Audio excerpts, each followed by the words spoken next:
Hello and welcome to the Ellen Hub channel. My name is Dr. Sarah Chidibere Joe. Today I'm doing a video addressing the course Introduction to Human Communication. It's a three-part video. The first part is a review of the course based on the things I shared with my students in class, not just myself, because there were three of us in this particular course, Professor G.B. Okon and Dr. Belema Chris-Biro. But I'm just going to do a quick review of everything that we all did in class so that you remember, especially because they're preparing for the exams. But again, it's also important for everyone who is in their first year in the world of communication and media studies, or maybe you're not in your first year, but this is also relevant in some way. It's very good. The content is really tight. I'm going to also refer you to some resources that will help you understand better. Then we're going to dig in a little bit more into a particular aspect of the course, African communication systems, just to understand it better, make more examples. And then I'm going to talk about this very powerful interview I had with Wizard Chan. It was such a beautiful experience. Wizard Chan's song, earthsong, exemplifies, in my view, and embodies some of the things I will talk about African communication systems. So we're going to discuss my interview with him. I'm going to share some of the clips from the interview and of course share some clips from earthsong so that my students can begin to see African communication even in this in a very relatable space. So I want to encourage you to watch from beginning to the end. For my students, especially at the end of the day, remember, you're going to respond to some questions. So please watch from start to finish. Let's go. I think this is also a great time to encourage everybody to subscribe to the Ellen Hub channel.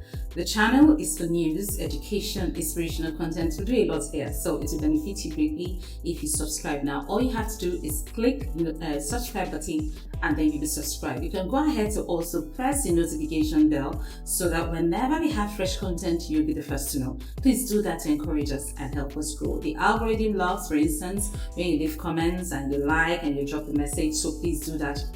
Do all of those for us as well. So subscribe now. For all my students, this is compulsory. You have to encourage me here because a lot of the things that I do is also for your good. While I want to grow the platform and the Atlanta space, it's also important that we get support for the people that we work for and that we work with, and our content highly benefits. So thank you for subscribing. Now we go ahead to the video. Hello. Now we begin. Like I said earlier, this is a review of Introduction to Human Communication, a very brief one. I just want to run my students through the basic things that we shared in class regarding this course, even as we prepare for the exam. So the course, CMS 101, Introduction to Human Communication, is a dynamic course designed to comprehensively explore the history, it's the origin of communication or human communication, and then the fundamentals, what are the key features of human communication, and then the different ways in which human communication is done. We set particular objectives, and if my students look at their outline, you all remember this, we talked about the history. We sought to understand the history of human communication, where it started, some kind of historical context. Remember, we talked about Egypt, we talked about the various forms of writing, and you have notes on all of this. We went on, especially when Dr. Chris-Biro came on scene, she taught you the definition of communication and the various processes and models of communication. She also taught you different types and functions of communication and went on to introduce you to verbal communication. Professor G.B. Okon came and taught you non-verbal communication, while I returned towards the end of the semester to talk to you about African communication systems. So I'll begin now by just reminding us what communication is. It's the exchange of information between people, between groups. When we talk to people, we want to tell them probably what we're thinking, the kind of stories we've heard, or how we're feeling. That's essentially it. We share our thoughts with people or with groups. And that process in which we do that, which involves, as we soon see, a sender and a receiver, a message on the channel, that's what we call communication. It's also about the various mediums through which communication is transmitted. We also talked about that from radio to TV to print, in other words, newspapers, magazines, bulletins, and then of course the internet. During the course, we also talked about communication as being a process, like a journey that involves certain elements and parameters. So there's a sender, the person who does, for instance, the talking. What is being said is a message. It is done via a channel, if it's a newspaper, a radio, a TV, or even just face-to-face with the other person, in which case it is air that's just doing the transmission. And then the person that we target with our message is called the receiver. The receiver has a duty sometimes, and that thing their own way of response is what we call the feedback. And it's a whole loop that's just somehow ending, because communication really, in the real sense of the word, never really ends. We also talked about effective communication, what it really means. So there are several elements that can affect communication and prevent people from fully understanding what we intend. When those things happen, then we are not communicating effectively. They hamper our goal. So effective communication involves the successful transmission. Remember, it's the key word here is successful. Successful transmission of a message, thoughts, idea, a plan, ensuring that the intended meaning of that message is comprehended by the recipient. So, whether it's on radio or TV, the sender of the message plans that you understand it the way that it intended for you to. Because if you understand it any other way, you will not be able to whether change your behavior or do take a particular action that they want you to take. So effective communication only happens and is set to happen when there is success, when messages are received by the recipient in the way that the sender planned for it to be received and understood. For effective communication to take place, there are key elements. Remember, we talked about this. The message has to be clear and devoid of any complications in terms of meaning. And then the receiver needs to actually actively listen. In other words, listen with the intention of understanding. And then there has to be a feedback. If you call on somebody, if you call out somebody's name, the response will be that you expect, for instance, would be for the person to say, yes, this is who I am, or I hear you, or here I am, or something like that. So, for instance, we call people in class when we're taking attendance, and the person will say present. That's the kind of feedback we expect. So, effective communication happens when there's some kind of feedback when the message is sent. And then there's empathy. In other words, we understand each other. We're in the same space. I feel you, feel me. That kind of it's above sympathy at this point. It's putting yourself in the shoes of the other. In other words, you do everything that you can to ensure that the other, the receiver or your audience actually positively understands what you plan for them to get out of the message. And then the message has to be adapted to the audience. One of the very basic ways this happens is, for instance, people use languages that their audiences understand.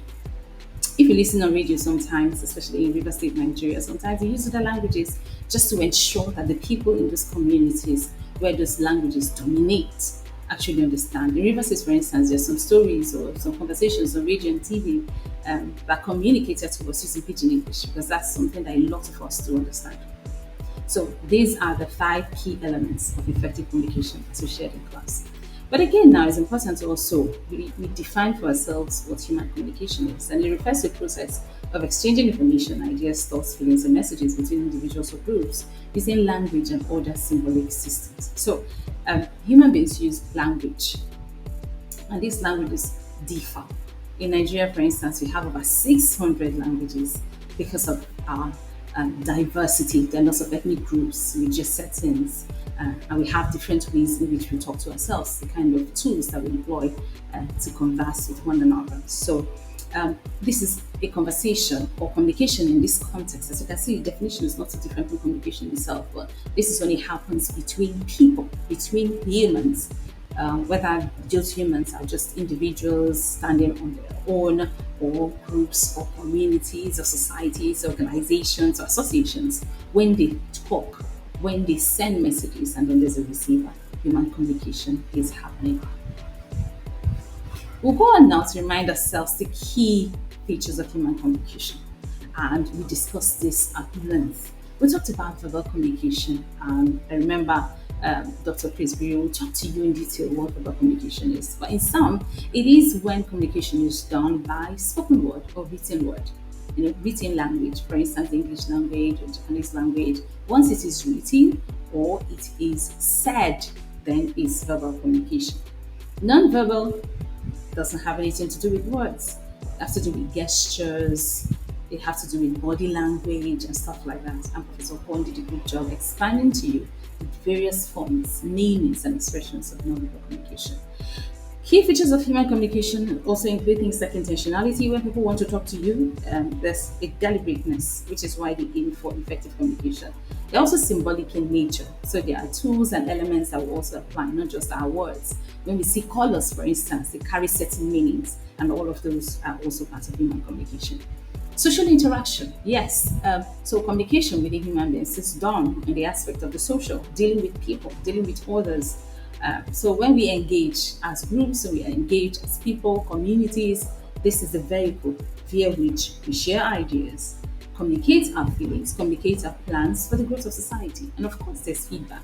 You talk to people, you expect that to respond to you. It's also done within a particular context. At all times, communication is done within a context because sometimes you may travel to a different place. If you don't know their language, for instance, you will not know what they're saying or what some of the symbols and iconographies and objects that they maybe identify or they respect. If you don't learn it, then you're outside that context. And of course, again, communication is not within context because meanings differ. And we know basic understanding of the English language that words carry multiple meanings. So you have to be in a space and the communication relevant to you for you to fully understand within the context of human communication. And then there's adaptability. People do change, people do learn other cultures, and therefore they can also begin to learn other ways of communication, of communicating within the human space. Having said that, I think this is a very good summary of some of the key things we learned about human communication and the various ways that they present. I'll go on now to begin talking about African communication system, which is a very, very critical part of our course. And this part is really important because this is at the end of the explanation here, especially when we begin to make the examples with a chance at song. I expect that you're able to answer some of the questions that will leave for you on the general platform for you to respond to as part of your CA. African communication systems is that form of communication that has its roots in the African environment, culture, and tradition, and original to the natives. This according to Ways in 2008, 2022, K22. It's important that we say this because humans have been communicating for ages now. But the focus on African communication is really important because we, as Africans, before the colonial era, before the introduction of English language to us, especially in countries like Nigeria and other West African countries and Francophone countries, it's important for us to remember that we also had our way of doing things. And those things, with the introduction of modernity or the white man's ways, haven't really been completely shut off. They're still relevant. We still rely on them because they're a critical part of our culture, our way of being, our value system. As you can see here, African communication is rooted in the African environment. So within our own context, we say it's rooted in the Nigerian environment. It speaks to our way of life, meaning our culture.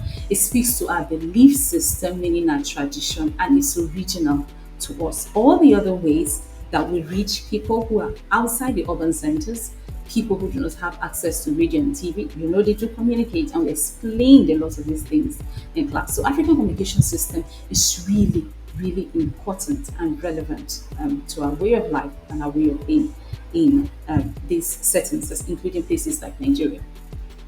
There are different characteristics of African communication systems. There are different ways in which they present. The first one will be verbal and non-verbal communication. In other words, the use of spoken or written words and then the use of symbols and gestures. All around Nigeria, for instance, we know that sometimes people speak different languages, they sing to us in order for us to understand. You go to the villages, people speak certain languages, people communicate to one another via songs and different other means of verbal communication. And it's really, really, really, really a core part of the way that we live. So it's really, really critical.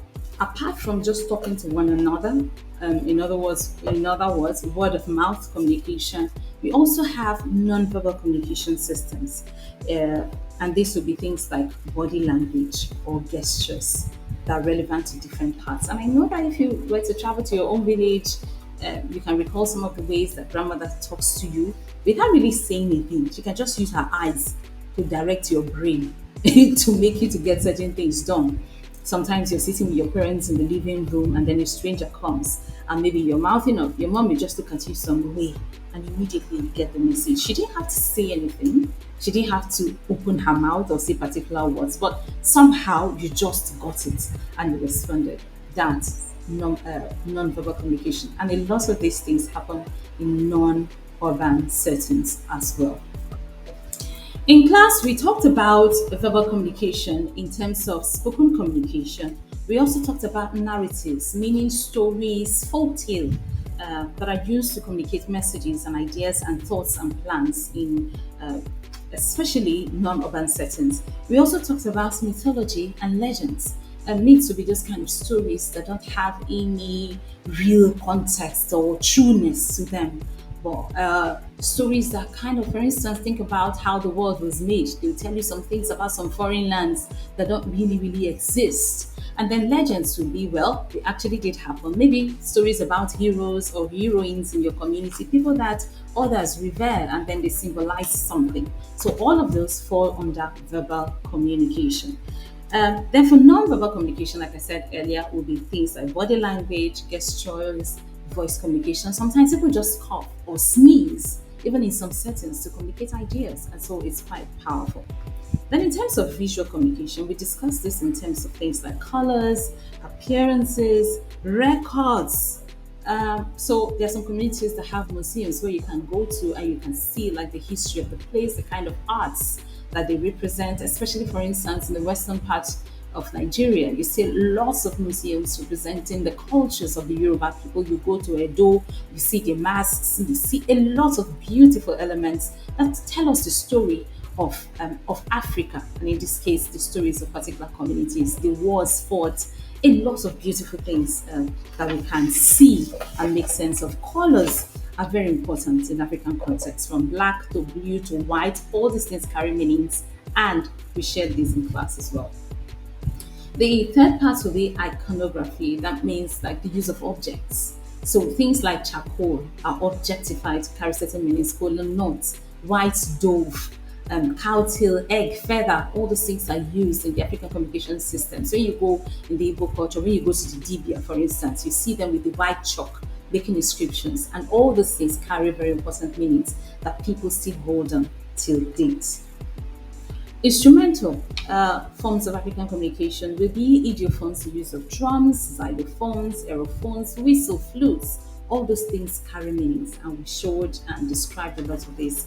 This is just to again remind you, and you have your textbook, so if there's anything you don't understand, or you have particular questions, you can send them to me. Demonstrative forms of African communication will be music, dance, signals, signs, symbolography like smoke. When you go and you travel for, say, various ceremonies, you hear them shoot the gong or play shoot cannons to announce whether the birth of a king or the death of a king. Things like that are demonstrative in nature because the meanings are not tied to the objects.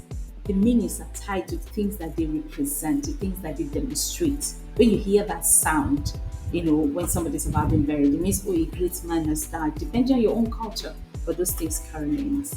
And then there's also extra mundane communication, this kind of supernatural communication, things that happen, for instance, during festival ceremonies, during marriage and christening. For instance, in marriages for most parts of the southeast, they give the bride a cup filled with palm wine to go look for her husband. It's symbolic. It doesn't really have any meaning that people outside, for some other persons, will just look at it and say it's dramatic. But within those cultures, they carry meaning because until you do those things, it will seem like the marriage rites are not complete because you have to introduce people to your husband to the world and say, this is the man who has paid my bride price, and this is the man I'll be spending the rest of my life with. So it's extra mundane. It is extraordinary. It's almost spiritual, if you like. There are other characteristics of African communication system, including things like the institutional. So traditional authorities like chiefs, they carry meaning in and of themselves. When you see the chief or the king all dressed up, it's like the symbol of authority in the land. He's a mere man, he's like everybody else, but because he's been ordained and crowned the king of the community, he carries a special set of value and respect that everybody just sort of falls in line, whether it's in the north or in the south or the east or the west, we have people in these traditional stools who are very, very, very important to us, and they are representatives of our culture, and they're a very core part of the government, if you like. So, of their own, they don't have any unique, they are not different from us, but their difference comes as a result of the offices that they occupy. Within this category, we also have things like socio-political organizations, age groups, grassroots communities and organizations, and things like that. All of these are institutional. Venue-oriented settings are also important in the context of African communication systems. In the marketplace, people gather to have conversations. By the riverside, women who go to fetch water or to get water from the stream, whether for drinking or for washing their clothes, or even when they go there to wash, they converse. And some of the conversations they have there may be unique in terms of their groupings and may be relevant even to the society where they come from. Because sometimes when announcements are made, they take people to the village square to do that. That village square becomes sort of a venue for certain kinds of announcement. I know when those calls are made for people to converge, it's almost like in political nowadays settings or within the context of democracy, where everybody is allowed to have a voice. Everybody comes together to make a decision, and those decisions are binding. So those settings now become very important. When people go to the chief's house or the king's house, when representatives of the kings gather to take a decision, those decisions are binding because they were made in that particular setting. If they were held somewhere else, maybe in these communities they won't matter, but these settings are really important. I've also talked about myths and legends before, and these are really important. Some kind of old stories, things that happened in the past, or maybe didn't quite happen, but the stories handed down to members of the community, which they are now been given the responsibility of handing down to future generations, and those stories just go on and on. And we know a lot of those stories. I know a lot of those stories based on where I come from, so they're quite interesting sometimes to listen to, but they're part of my culture. And those things, they're not very easy to change. Names carry particular meanings.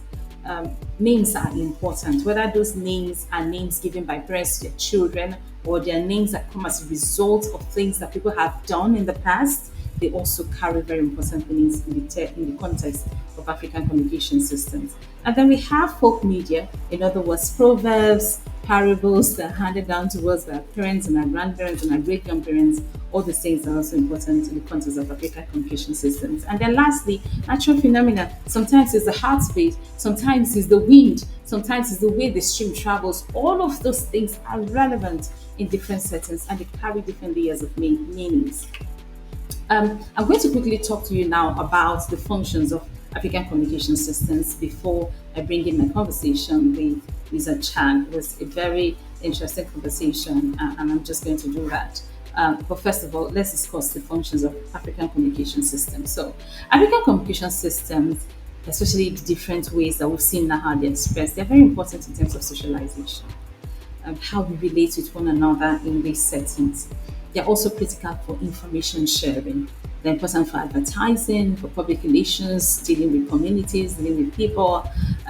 They're also critical for entertainment, education, and fashion. A lot of the arts that we see now expressed, whether in the way that we dress or whether it's our hair, they come from ages, and our history are all embedded in that. So it's very, very critical. We also talked about mobilization in terms of politics. There's hardly any politician who will fare well who doesn't have a good knowledge of their history.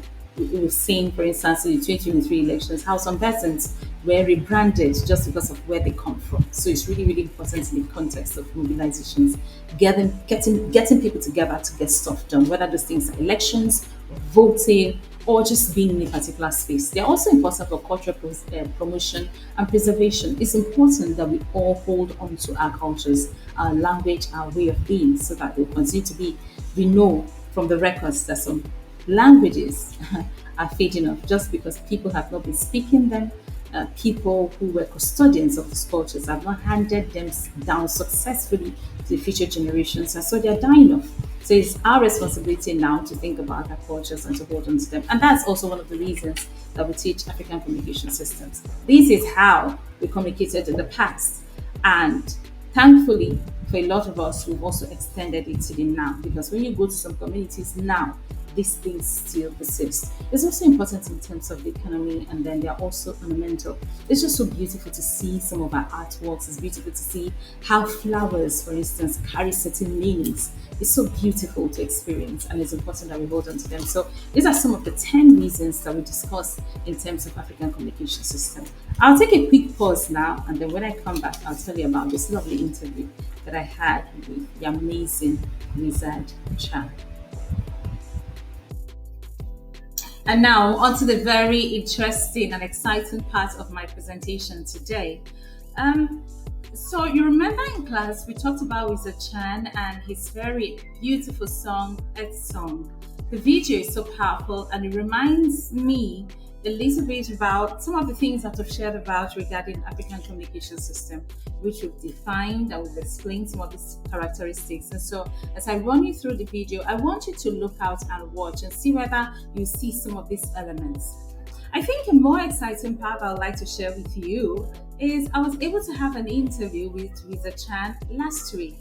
And it was such a beautiful experience. I interviewed him for 2 reasons. First of all, for you, to be able to provide authenticity around his messaging about the video, whether we're reading it the right way or not. But secondly, and I think most importantly, is because I've elected his work to do a conference presentation at the IAMCR. The IAMCR is like the Grammys of people in the communication and media studies field.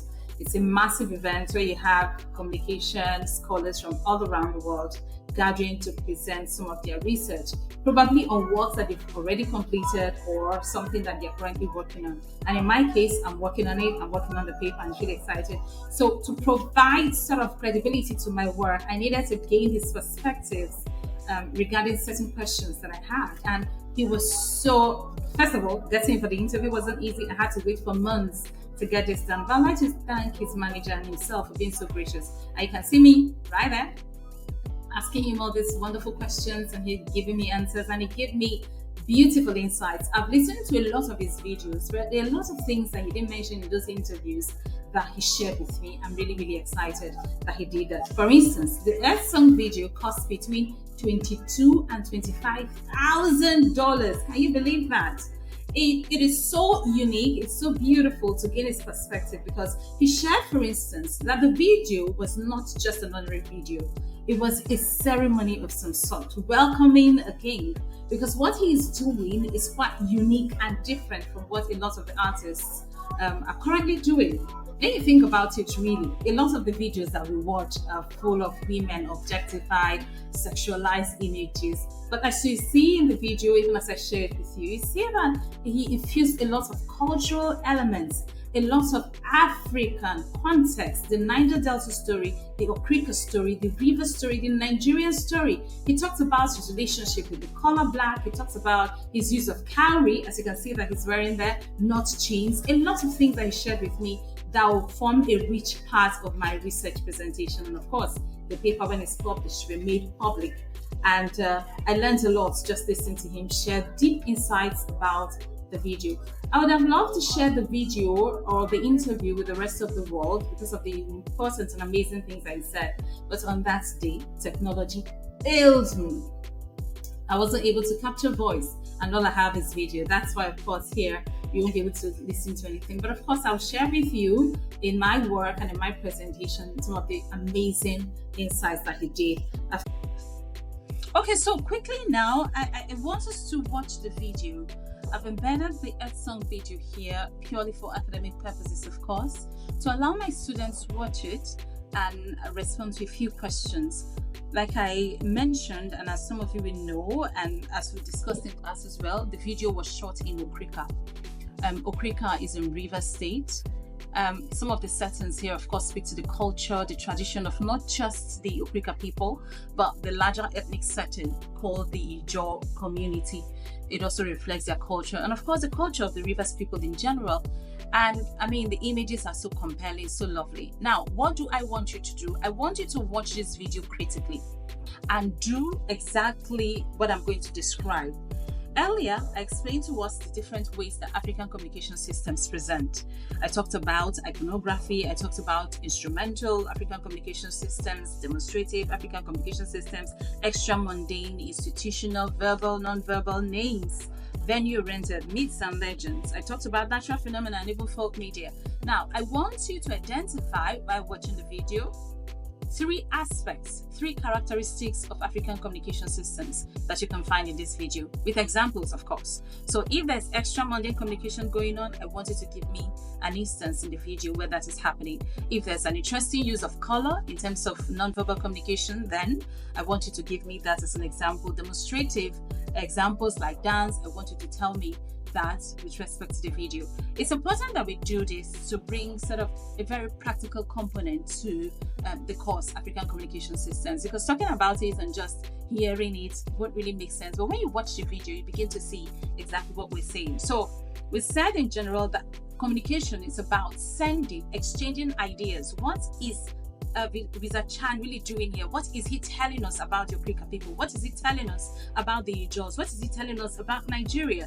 What is the strong message here? Remember, this video is quite different from what is popular in terms of the objectification of women that we find in the very outrageous use of drugs and alcohol in most of the videos. But this is quite different. It is unique. The setting is quite relatable, especially for those in River State and maybe even from Africa. You see the interesting appearance of the chiefs and the masquerades. All of those are things that we can relate to it in terms of our culture, and so it's really interesting. I think that we need to see more of this kind of videos, but in terms of what we do as academics and now as students, of course, it's important that you look at it critically and see exactly what is being said from the perspective of African communication system. I'm going to explain again what I need you to do. I want you to identify within the video three characteristics of African communication systems that you can find being expressed here. Remember, you have your textbook, you have your notes, so you can look at the examples that we shared. But even in this video, I've explained several. What do the kinos represent, for instance? That's an instance of iconography. What do the palm fronds represent? That's also an example of iconography. Of course, since I've said this, you can't use that as your answer. But look at it and identify for me three characteristics of African communication systems that Wizard Chan interestingly employed in telling us the story of the Earth Song.